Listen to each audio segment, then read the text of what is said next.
بسم اللہ الرحمن الرحیم۔ دعوت دین کا فریضہ ہم میں سے جو شخص نبھانا چاہتا ہے اس کے لیے ضروری ہے کہ وہ اس طریقہ کار کے تحت دعوت کے لیے اٹھے جس کا ذکر قرآن مجید نے کیا ہے اور جس پر حضور صلی اللہ علیہ وسلم نے اپنی دعوت کی بنیاد رکھی ہے۔ قرآن مجید میں اللہ تعالیٰ نے سورہ توبہ میں اس حوالے سے بیان فرمایا ہے، وَمَا كَانَ الْمُؤْمِنُونَ لِيَنْفِرُوا كَافَّةً فَلَوْلَا نَفَرَ مِنْ كُلِّ فِرْقَةٍ مِّنْهُمْ طَائِفَةٌ لِيَتَفَقَّهُوا فِي الدِّينِ وَلِيَنْذُرُوا قَوْمَهُمْ إِذَا رَجَعُوا إِلَيْهِمْ لَعَلَّهُمْ يَحْذَرُونَ۔ اور سب مسلمانوں کے لیے تو یہ ممکن نہ تھا کہ وہ اس کام کے لیے نکل کھڑے ہوتے، یعنی دعوت کے لیے، لیکن ایسا کیوں نہ ہوا کہ ان کے ہر گروہ میں سے کچھ لوگ نکل کر آتے تاکہ دین میں بصیرت حاصل کرتے اور اپنی قوم کے لوگوں کو انذار کرتے، جب علم حاصل کر لینے کے بعد ان کی طرف لوٹتے اس لیے کہ وہ بچتے۔ یعنی کہ اس آیت میں اللہ تعالیٰ یہ بیان فرما رہا ہے کہ یہ تو ممکن نہیں ہے کہ سب لوگ جو معاشرے میں رہتے ہیں، ظاہر سی بات ہے معاشرے کے ہزار کام ہیں، ہر کسی نے اپنا فریضہ انجام دینا ہے، ایک ڈاکٹر ہے، ایک انجینئر ہے، ایک مزدور ہے، ایک کسان ہے، جو ہر شخص اپنا ذمہ داری نبھا لیتا ہے، لیکن اس کے ساتھ ساتھ آخر دین بھی تو انسان کا مسئلہ ہے، انسان نے مرنا ہے، آخرت میں اللہ تعالیٰ کا سامنا کرنا ہے، تو دین بھی انسان کا آخر مسئلہ ہی ہے۔ تو یہ تو اللہ تعالیٰ نہیں چاہتا کہ آپ تمام لوگ دعوت دین کے لیے اٹھیں۔ ہاں، آپ لوگوں میں سے کچھ لوگ ایسے ہونے چاہیے جو جا کر دین میں تفقہ حاصل کریں، لِيَتَفَقَّهُوا فِي الدِّينِ، دین میں تفقہ حاصل کریں اور پھر جا کر اپنی قوم کو انذار کریں۔ مطلب یہ ہے کہ ہر شخص کا کام نہیں ہے کہ وہ دعوت دین کے لیے اٹھے اور دعوت کا فریضہ انجام دے۔ ظاہر سی بات ہے کسی دکاندار کو اٹھا لیا، کسی چوراہے پر کسی مزدور کو اٹھا لیا اور اس سے دعوت کا کام لیا جاتا ہے تو دعوت میں وہ اثر پیدا نہیں ہوتا اور نہ ہی وہ دعوت کا جو ہے فریضہ سر انجام دے سکتا ہے۔ اس کے لیے ضروری ہے کہ کوئی شخص پہلے اس دین کے اندر خود تفقہ حاصل کرے، اس دین کے الف بے سے واقف ہو جائے، اس کے بعد وہ دعوت کا فریضہ انجام دے سکتا ہے۔ اس لیے اللہ تعالیٰ چاہتا ہے کہ ہر شخص کا کام نہیں ہے کہ وہ دعوت دین کے لیے اٹھے۔ یعنی کہ ہمارے ہاں جو طریقہ کار ہے، ہم کسی چوراہے پر کسی کو اٹھا لیتے ہیں، کسی دکاندار کو اٹھا لیتے ہیں، کسی مزدور کو اٹھا لیتے ہیں اور چند لوگ جمع کرتے ہیں اور دعوت دین کا کام شروع کر دیتے ہیں۔ یہ ہر شخص کا کام نہیں ہے اور اسی وجہ سے شاید اس دعوت کا کوئی اثر نہیں ہو رہا ہے، بلکہ دعوت کے لیے ضروری ہے کہ ایک شخص اس طریقہ کار کے تحت پہلے دین کی تفقہ حاصل کرے، اس کے بعد وہ دعوت کے لیے اٹھے۔ اور یہ بھی ضروری نہیں ہے کہ معاشرے کا ہر فرد دعوت کے لیے اٹھے، چند لوگ ہی ہوں گے، جس طرح معاشرے میں کچھ لوگ ڈاکٹر ہوں گے، کچھ لوگ انجینئر ہوں گے، کچھ لوگ دیگر فرائض سر انجام دیں گے، اسی طرح کچھ لوگ ایسے ہونے چاہیے جو دعوت کے لیے اپنے آپ کو، اپنی زندگی کو صرف کر دیں اور باقی لوگ ان کے لیے معاون بنیں، ان معاشی مدد کی ضرورت ہو تو اس کو معاشی مدد کریں، اگر اخلاقی مدد کی ضرورت ہو تو اس کی اخلاقی مدد کریں، لیکن یہ کام اسی کو سر انجام دینا چاہیے جو دین کے اندر تفقہ حاصل کرے۔ یہ ہر شخص کا کام نہیں ہے جو دعوت دین کے لیے اٹھے اور لوگوں کو انذار کرنا شروع کر دے۔ اس کی وجہ یہ ہے کہ جب آپ دعوت کے طریقہ کار سے خود واقف نہیں ہیں یا دین سے خود واقف نہیں ہیں، اور صرف واقفیت ہی نہیں بلکہ دین کے میں تفقہ حاصل کریں۔ تفقہ کا مطلب یہ ہے کہ خود دین کو سمجھ لیں اور دوسروں کو سمجھانے کے بھی قابل ہو جائیں، تب آپ جا کر کسی کو دین سے متعلق کچھ رہنمائی کر سکتے ہیں اور انہیں دین کی طرف متوجہ کر سکتے ہیں۔ دعوت کے لیے چند باتوں کا ہونا ضروری ہے، یعنی ایک شخص جو داعی کی حیثیت سے اٹھتا ہے اس کو چند باتوں کا ضرور خیال رکھنا چاہیے۔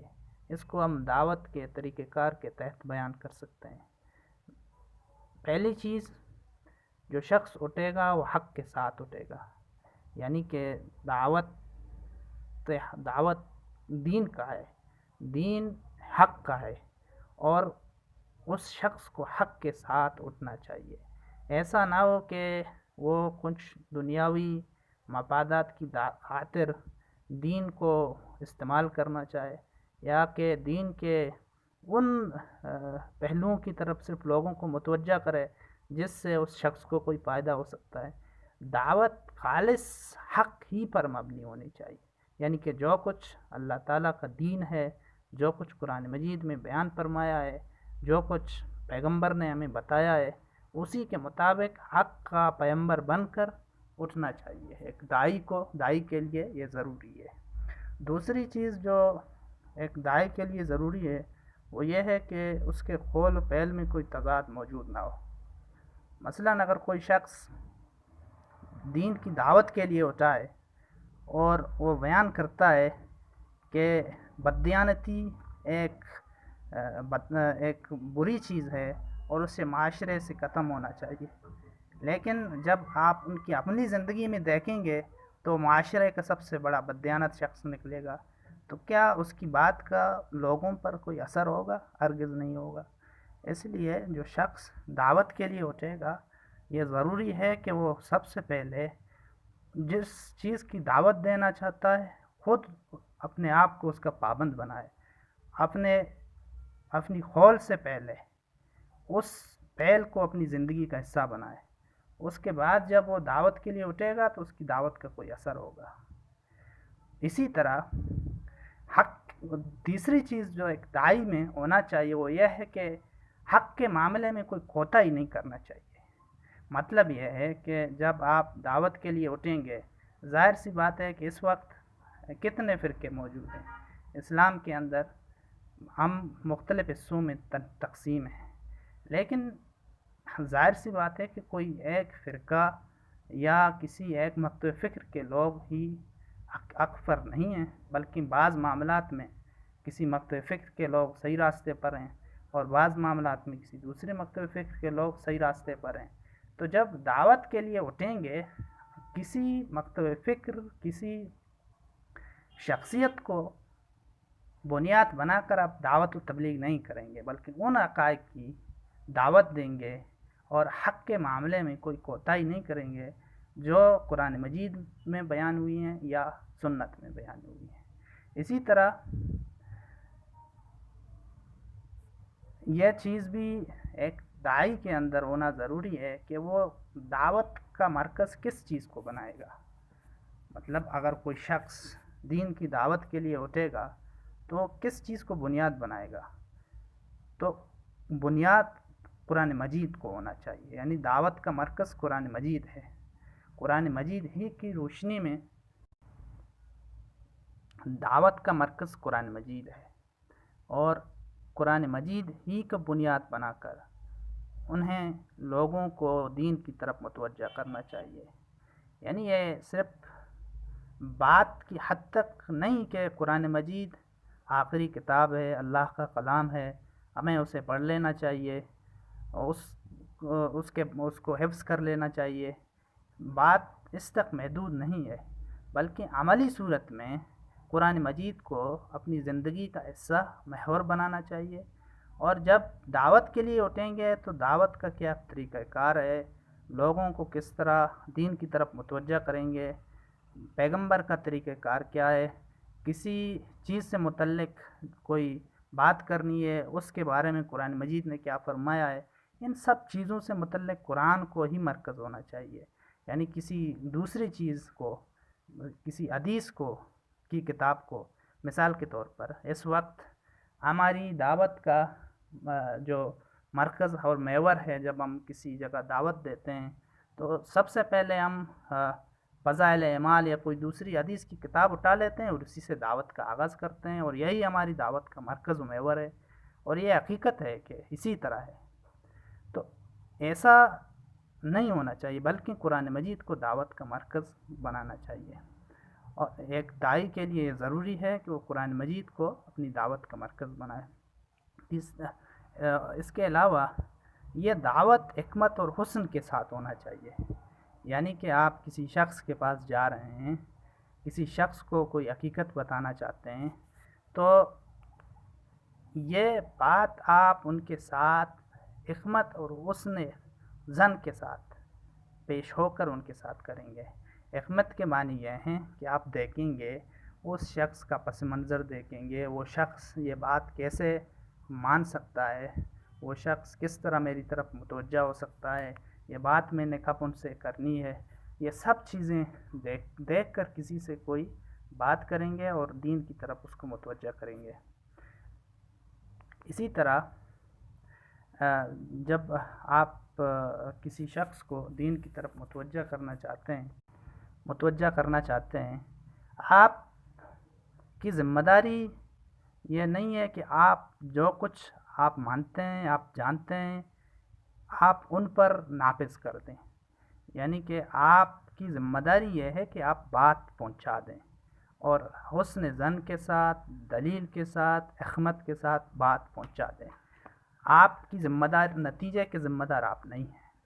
یعنی کہ ہمارے ہاں جب داعی اٹھتے ہیں تو ان کا سب سے اہم اور زیادہ مطالبہ یہ ہے کہ وہ ہماری بات مان کر ہی رہیں گے، تب ہم چین کی نیند سوئیں گے۔ حالانکہ قرآن مجید نے اس حوالے سے فرمایا ہے، ہم تو کیا حضور اکرم صلی اللہ علیہ وسلم کے بارے میں فرمایا ہے کہ آپ کی ذمہ داری صرف بات لوگوں تک پہنچانا ہے، آپ کو ان کا نگران بنا کر نہیں بھیجا گیا ہے۔ قرآن مجید میں یہ حقیقت 12 جگہ بیان ہوئی ہے۔ سورہ انعام میں اللہ تعالیٰ فرماتے ہیں کہ وَمَا جَعَلْنَاكَ عَلَيْهِمْ حَفِيظًا وَمَا أَنْتَ عَلَيْهِمْ بِوَكِيلٍ، ہم نے تم کو ان پر نگران نہیں بنایا اور نہ تم ان کے ضامن ہو۔ یعنی کہ دعوت آپ نے پہنچا دیا ہے، بات ختم، بات آپ نے کر دی ہے، بات ختم۔ یہ کیا جو ہے احمقانہ فعل ہے کہ آپ چاہتے ہیں کہ آپ جو کچھ بیان کرنا چاہتے ہیں، جو کچھ آپ کہنا چاہتے ہیں، اسی وقت لوگ اس پر عمل کرنا شروع کر دیں۔ آپ ان کے ضامن نہیں ہو، نگران نہیں ہو، آپ کا کام بات پہنچانا ہے، آپ نے پہنچا دیا ہے، آپ کی ذمہ داری یہاں سے ختم ہوئی ہے۔ تو ہر داعی کے لیے یہ ضروری ہے کہ وہ اپنی حدود میں رہ کر دعوت تبلیغ کا کام کرے، وہ لوگوں پر ظلم و زیادتی پر اتر نہ آئیں، بلکہ وہ جو بات کہنا چاہتے ہیں اس نے ظن کے ساتھ، حکمت کے ساتھ، اخلاق کے ساتھ اور ایک دائرے کے اندر رہ کر اپنی بات کہہ دیں اور اس کے بعد وہاں سے رخصت ہو جائیں۔ اسی طرح یہ چیز بھی ایک داعی کو ملحوظ رکھنا چاہیے کہ وہ کس شخص سے بات کر رہا ہے۔ یعنی جب آپ کسی کو دعوت دیں گے تو اس کی ذہنی استعداد کا خیال رکھیں گے۔ آپ کسی بدو سے یا کسی ان پڑھ شخص سے بات کر رہے ہیں اور آپ کی باتیں ایسی ہیں کہ ایک جو ہے پی ایچ ڈی کا طالب علم بھی اسے نہیں سمجھ سکتا، تو خیا خاک آپ کی دعوت پر لبیک کرے گا۔ بات یہ ہے کہ آپ جس شخص سے مخاطب ہیں، جس شخص سے بات کر رہے ہیں، اس کی ذہنی استعداد کا خیال رکھیں گے اور یہ دیکھیں گے کہ میں اپنی دعوت کا آغاز کہاں سے کروں، کن الفاظ کے ساتھ کروں، یہ شخص کس طرح میری بات سمجھ سکتا ہے، کس طرح میری طرف متوجہ ہو سکتا ہے۔ لیکن ہمارے ہاں ایک سلیبس ہوتا ہے، ایک طریقہ کار ہوتا ہے جو کسی شخص کو بتا دیا جاتا ہے، اور وہ شخص ہر کسی کے پاس جاتا ہے اور اسی طریقہ کار کے تحت، اسی الفاظ کے ساتھ، اسی دھن کے ساتھ اپنی دعوت کا آغاز کر لیتا ہے۔ بھئی ایک شخص جو خود دین کا طالب علم ہے، اس نے شاید دینی علوم میں جو ہے خود دسترس حاصل کیا ہے یا دنیاوی علوم کا طالب علم ہے لیکن وہ اعلیٰ شخصیت ہے، دین سے متعلق، دنیا سے متعلق ہر چیز سے واقف ہے، کیا آپ جا کر اس کو اس جو ہے سلیبس کے ساتھ دعوت دیں گے جو ایک عام شخص جو دین سے واقف ہے نہ دنیا سے واقف ہے اسی ذہنی استعداد کے ساتھ اپنی دعوت کا آغاز کریں گے؟ تو ظاہر سی بات ہے کہ یہ چیز داعی کو دیکھنا ہے کہ وہ کس کو دعوت دے رہا ہے، اور اس کا فیصلہ اسی وقت کرنا ہے جب وہ کسی شخص کو دیکھے گا، اس کے بارے میں جانے گا، اس کو پتہ ہوگا کہ اس شخص کی ذہنی استعداد کیا ہے۔ لیکن ہمارے ہاں ایک طریقہ کار ہے، ایک سلیبس ہے، پکڑا دیا جاتا ہے اور اس کو دعوت کے لیے روانہ کر دیا جاتا ہے۔ اسی لیے جب وہ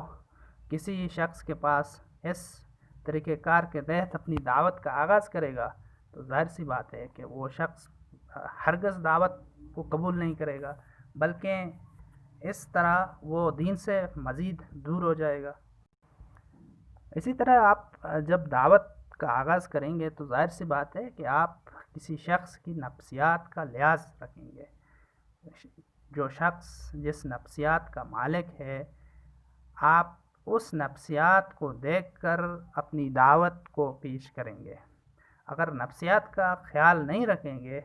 تو وہ آپ کی دعوت قبول کرنے سے گریزاں رہے گا۔ اور اسی طرح موقع و محل بہت بڑی چیز ہے جو دعوت کو مؤثر بنانے میں اہم کردار ادا کرتی ہے۔ ایک شخص جو کسی گلی میں جو ہے وہ کسی گلی میں کسی کام کے سلسلے میں 5 منٹ کے لیے آیا ہے، آپ نے اس کو دیکھ لیا اور پکڑ لیا اور آدھا گھنٹے تک اس کو دین کی دعوت دے دی، بھائی وہ شخص پتہ نہیں کہاں جا رہا ہے، اس اسپتال جا رہا ہے، کسی اور جگہ جا رہا ہے، یا اس کے پاس اس وقت نہیں ہے، آپ ان کو جو کچھ بتانا چاہتے ہیں، جو کچھ سنانا چاہتے ہیں، یہ محل نہیں ہے، یہ موقع نہیں ہے۔ آپ محل موقع دیکھ کر اس کو کچھ بتائیں گے، اس کو سنائیں گے، اس کو دین کی دعوت دیں گے۔ آپ بے محل اگر لوگوں کو جو ہے دعوت تبلیغ دیں گے تو ظاہر سی بات ہے کہ وہ آپ کی بات نہیں مانیں گے، بلکہ اس سے لوگوں کے دلوں میں آپ کے لیے بغض پیدا ہوگا، عناد پیدا ہوگا، وہ آپ کو جو ہے اور پھر آپ ظاہر سی بات ہے دعوت دین کے لیے اٹھیں، وہ آپ کو دیکھ کر دین سے متعلق فیصلہ کرے گا۔ ظاہر سی بات ہے کہ جب یہ لوگ اس طرح کی چیزیں نہیں دیکھتے، کسی چیز کا پتہ نہیں ہوتا کب کیا کہنا ہے کیا کرنا ہے، تو ظاہر سی بات ہے کہ وہ آپ کو دیکھ کر ہی دین سے متعلق کوئی فیصلہ کرے گا کہ بھئی یہ اسلام کے ماننے والے ہیں، اور اسلام کے ماننے والے تمام لوگ اسی طرح ہیں۔ آپ دیکھ لیں حضور اکرم صلی اللہ علیہ وسلم نے اپنی زندگی میں اس چیز کا بہت زیادہ خیال رکھا ہے۔ حضور صلی اللہ علیہ وسلم نے دعوت کے لیے دعوت دین کے لیے ایک دعوت کا اہتمام رکھا جس میں اپنے خاندان کے لوگوں کو بلایا، اور یہ 2 مرتبہ ایسا ہوا کہ حضور صلی اللہ علیہ وسلم نے دعوت دیا اور کچھ بھی نہیں کہا۔ تو لوگوں نے آپ صلی اللہ علیہ وسلم کے ساتھیوں نے پوچھا کہ آپ نے تو جس کام کے لیے لوگوں کو آج دعوت دی ہے آپ نے تو کچھ بھی نہیں کہا، اس کو دین کی دعوت نہیں دی۔ حضور صلی اللہ علیہ وسلم نے کہا کہ مجھے موقع نہیں ملا، جب موقع ملے گا تو میں دعوت دوں گا۔ حالانکہ ایسی بات نہیں تھی کہ حضور صلی اللہ علیہ وسلم کو بات کرنے کا موقع نہیں ملا، لیکن حضور صلی اللہ علیہ وسلم جانتے تھے کہ اس وقت اگر میں یہ بات کروں گا تو میری بات کوئی نہیں مانے گا۔ ظاہر سی بات ہے کہ بات کرنے کا ایک محل ہے، ایک موقع ہے، وہ موقع جب آپ کو ملے گا تب آپ بات کریں گے، اس کا اثر ہوگا اور لوگ بھی اس کو مانیں گے۔ تو اس چیز کا خیال حضور صلی اللہ علیہ وسلم نے اپنی دعوت میں ہر وقت رکھا ہے اور تمام پیغمبروں نے رکھا ہے۔ اس کا لحاظ ہر شخص کو کرنا چاہیے جو دعوت کے لیے اٹھے گا۔ اور ایک اور چیز دعوت کے لیے لازمی ہے، وہ یہ ہے کہ آپ جب دعوت کے لیے اٹھیں گے تو یہ لازمی ہے کہ آپ لوگوں سے حسن سلوک قائم کریں۔ یعنی کہ یہ بات نہیں ہے کہ تمام لوگ جاہل لوگ بیٹھتے ہیں، آپ ہی ہیں جو سب جانتے ہیں، سب مانتے ہیں۔ ایسا نہیں ہے کہ وہ لوگ جو ہے کسی چیز سے متعلق آگاہی نہیں رکھتے، وہ لوگ جاہل ہیں اور آپ ہی ہیں جو عالم کی صورت میں اٹھے ہیں۔ نہیں، آپ ایک طالب علم کی حیثیت سے دین کی دعوت دیں گے، اخلاق کے دائرے میں رہ کر دین کی دعوت دیں گے، لوگوں کے اندر نفرت و کینہ کے بجائے محبت پیدا کرنے کی کوشش کریں گے، اور اگر کوئی شخص ہٹ درمی پر اتر آتا ہے، بدتمیزی کرنا شروع کر دیتا ہے، بد اخلاقی کا راستہ اپنا لیتا ہے، تو اس کے باوجود چونکہ آپ تو دعوت کے لیے ہوتے ہیں، آپ کو صبر کا دامن پکڑ لینا چاہیے اور ہر ممکن اخلاق کے ساتھ، ادب کے ساتھ، حسن زن کے ساتھ، حکمت کے ساتھ اپنی بات کہہ دینا چاہیے۔ یہی چیز ہے جو آپ کی دعوت کو مؤثر بناتی ہے۔ یعنی حضور اکرم صلی اللہ علیہ وسلم نے کس طرح دنیا میں اسلام کو پھیلایا، یہی تو چیز تھی جس نے حضور اکرم صلی اللہ علیہ وسلم کی دعوت کو مؤثر بنایا۔ یہ بات ٹھیک ہے کہ جب آپ دعوت پیش کریں گے، اس انداز کے ساتھ پیش کریں گے، اس وقت اس کا کوئی اثر نہیں ہوگا، لیکن اس کا جو ہے مستقبل میں کچھ دیر بعد اس کا بہت زیادہ اثر ہوگا، اور یہی چیز ہے کہ جو لوگوں کو آپ کی طرف متوجہ کرتی ہے، لوگوں کو دین کی طرف متوجہ کرتی ہے، اور لوگ اسلام کو ایک بہترین دین سمجھنے لگیں گے۔ اور یہ چیز ضروری ہے کہ آپ ان چیزوں کو اپنی دعوت کا مرکز و محور بنائیں، اور ادب اور احترام کے ساتھ اپنی بات کہیں، اور حق کا پیمبر بن کر اٹھیں، اور لوگوں پر نگران نہ بنیں، بلکہ جو کچھ آپ کہنا چاہتے ہیں کہہ دیں، ادب کے دائرے میں کہہ دیں، اور اس کے بعد آپ نتیجے کے ذمہ دار نہیں ہو۔ جس نے مان لیا، نہیں مانا، آپ نتیجے کے ذمہ دار نہیں ہو۔ اگر آپ اٹھ درمی پر اتر آئیں گے، بد اخلاقی کرنا شروع کر دیں گے، تو اس کا مطلب یہ ہے کہ آپ نے ہمیشہ ان لوگوں کے لیے سچ کا، حق کا دروازہ بند کر دیا، کیونکہ انسان جب حنا کا دامن پکڑ لیتا ہے، نفرت ان کے دلوں میں پیدا ہو جاتا ہے، اس کے بعد پھر کسی دعوت کو قبول کرنے کا دعوت کو قبول کرنے کا کوئی امکان بھی نہیں رہتا، وہ کبھی سوچتا بھی نہیں ہے کہ میں نے اس دعوت کو قبول کرنا ہے۔ لیکن جب آپ اخلاق کا دامن پکڑے رہیں گے، ایک دن آئے گا کہ وہ آپ کی دعوت قبول کر لے گا۔ کہ کوئی شخص چاہے کتنی گمراہی میں کیوں نہ ہو، لیکن آپ اس کی گمراہی کو بنیاد بنا کر نفرت سے جب کام لیں گے، تو کیا وہ آپ کی دعوت قبول کر لے گا؟ ہرگز قبول نہیں کرے گا۔ اس کے لیے ضروری ہے کہ آپ اخلاق کا دامن پکڑے رہیں، آپ ادب کے دائرے میں بات کر لیں، آپ ان کو یہ باور کرائیں کہ آپ ان کے غمگسار ہیں، آپ ان کو باور کرائیں کہ آپ ان کے حق میں جو کچھ کہنا چاہتے ہیں ان کے حق میں کہنا چاہتے ہیں، آپ کا اس میں کوئی مفاد نہیں ہے۔ لیکن جب آپ شروعات ہی نفرت سے کریں گے، جب آپ جائیں گے ان کو کہہ دیں گے کہ آپ کافر ہیں، جب شروعات آپ بد اخلاقی سے کریں گے، تو وہ آپ کی دعوت کو کیسے مانے گا؟ کیوں کر مانے گا؟ انسان انا کا پیکر ہے، جب وہ انا کوئی کسی بات کو اپنی عزت انا کا مسئلہ بنا لیتا ہے تو وہ کبھی آپ کی بات کو نہیں مانتا۔ اس لیے داعی کے لیے ضروری ہے کہ ان چیزوں کا خیال رکھے۔ یہ چند باتیں ہیں جو دعوت کے لیے ضروری ہیں، لیکن آج کل کوئی شخص کوئی دین کی دعوت کے لیے اٹھا ہے، آپ جا کر دیکھ لیں، ان چیزوں میں سے کوئی ایک چیز بھی آپ کو نظر نہیں آئے گا کہ جو شخص دین کی دعوت کے لیے اٹھا ہے۔ ان کا ایک اپنا طریقہ کار ہے، وہ مدون طریقہ کار ہے، ان کو دیا جاتا ہے کسی شخص کی ذہنی استعداد کیا چیز ہے، نفسیات کیا چیز ہے، موقع محل کیا چیز ہے، کب کیا بات کرنی ہے، ان تمام چیزوں سے بالکل ناواقفیت ہے۔ جو بات کہنی ہے کہہ جاتے ہیں، جو بات کرنی ہے کر جاتے ہیں، اس کے بعد یہ نہیں دیکھا جاتا کہ کوئی شخص کیا کر رہا ہے، کوئی شخص کا ذہنی استعداد کیا ہے،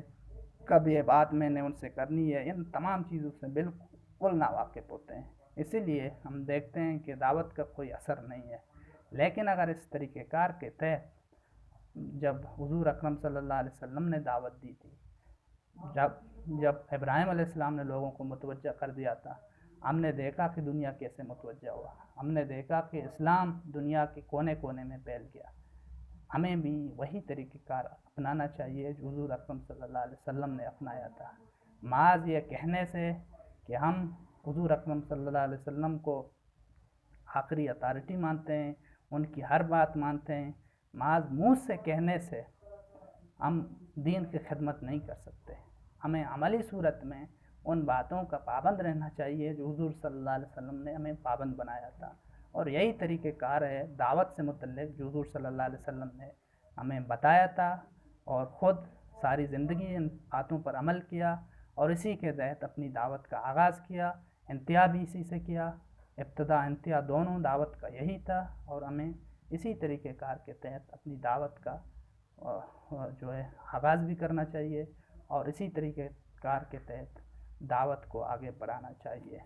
وآخر دعوانا الحمدللہ رب العالمین۔